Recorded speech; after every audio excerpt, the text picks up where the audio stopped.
여보세요? 여보세요? 네, 안녕하세요. 네, 반갑습니다. 네, 반갑습니다. 오늘 어떤 고민 좀 가지고 계세요? 저는 네. 여기 그 도곡동에 개포 우성 5차 아파트 28평이고요. 네. 네, 매봉역 근처예요. 네. 그런데 지금 저희가 이 아파트가 30년이 넘어서 네. 그 아파트가 굉장히 춥고 주차가 너무 힘들어요. 근데 지금 재건축은 그 소규모로 간다고 하고 있고 네. 근데 소규모로 가는 게 지금 분담금이 예를 들어서 28평인데 31평을 받을 경우에 네. 분담금이 뭐 3억 5천이래요. 네, 그래서 네. 지금 이 아파트를 계속 갖고 있어야 할지 네. 아니면은 이 아파트를 팔고 이 저기에 그 다른 데를 사야 할지. 알겠습니다. 지금 거주가 좀 불편하다라는 말씀해 주신 거 보니까 아직 거주도 하고 계시는 상황인 것 같아요. 네, 지금 한 15년, 17년째 살고 있어요. 네, 알겠습니다. 강남구 그리고 도곡동의 개포 우성 네. 5차 아파트 좀 재건축까지 28평. 바라보고 계속 가져가야 할지 아니면 매도해야 할지 한번 살펴볼게요. 대표님과 인사 먼저 나눠보세요. 안녕하세요. 네, 네 안녕하세요. 네, 보자고요. 네. 우리가 재건축 아파트에 거주를 하는 이유는 네. 얘가 재건축이 되어서 새 집으로 내가 가질 수 있다는 기대감 때문에 거주를 하는 거예요. 네. 돈이 되기 때문에 거주를 하는 거란 말이에요. 네. 근데 그렇게 돈이 되는 것에 대해서 반대급부로 나는 거주 환경은 너무 오래되고 낡고 지금 말씀한 대로 주차도 불편하고 뭐 수도물이 뭐니 환경은 다 불편하단 말이에요. 네. 불편함을 감수하고 돈을 쫓아가는 것이 재건축 아파트예요. 맞죠? 네. 네. 그런데 지금 말씀하신 대로 여기 있는 5구역은 재건축이 하면은 사업성이 안 나오는 게 아니고 그래도 남들만큼은 나와요. 네. 아주 나쁘다 이렇게 설명할 수는 없는 거예요. 근데 문제는 규모가 너무 적은 거예요. 네. 이렇게 규모가 적을 때는 사실은 옆에 있는 4차하고 5차하고 합쳐서 가버리는 게 사실은 모양새가 좋아요.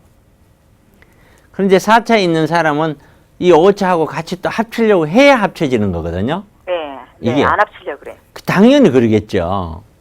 여기 되고는 너 조그마한 단지 그거 필요 없다 이렇게 얘기할 거란 말이에요. 이게.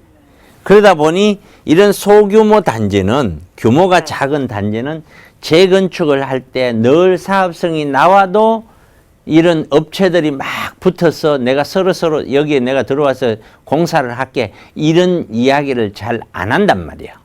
네. 그러니까 메이커 있는 업체가 잘 안 들으려고 해.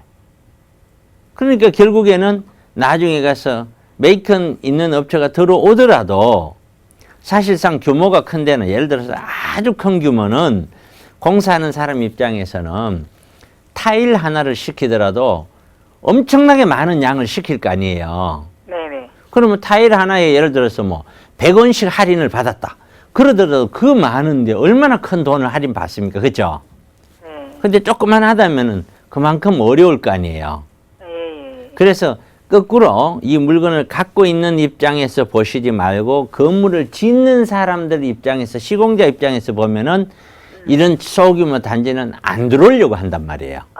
네. 그러니까 당연히 추가해야 될 부담금이 똑같은 용적률을 가지고 있는 대규모 단지보다 좀 더 부담을 해야 되는 거예요.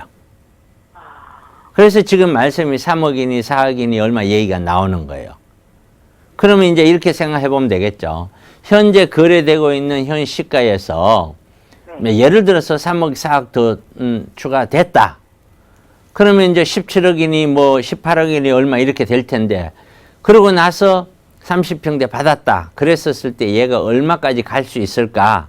이런 걸 봐야 되겠죠. 네. 소규모 단지니까 대규모 단지만큼 무조건 간다고 볼 수는 없잖아요. 네네. 그러면 얘가 진행 속도가 빨라서 몇 년 안에 입주가 된다 이러면은 몇 년 안에 그래도 매덕 보면 되지 이러면 되는데 이게 앞으로 5년, 7년, 10년 이상 간 거 이렇게 되면은 이건 뭐 별 실익이 없죠. 네. 그 다음에 또 이게 지금 현재 시가가 대충 얼마가요? 13억. 자, 13억이면은 따지고 보면은 투자자 입장에서 보면은 13억을 투자하는 거거든요. 네. 이런 거는 전세가 얼마 안 가요. 전세가 4억 5천 5억. 그러니까요. 그러니까 실제로 이런 걸 예를 들어서 투자하는 사람 입장에서는 돈이 거의 뭐 8억대, 9억대 가까이 투자를 해야 된다는 거예요.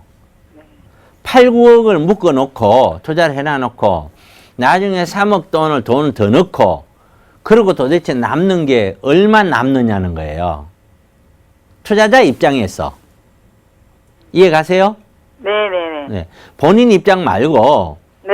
만약에 제가 지금 그걸 물건을 산다라고 보자 이거지. 예.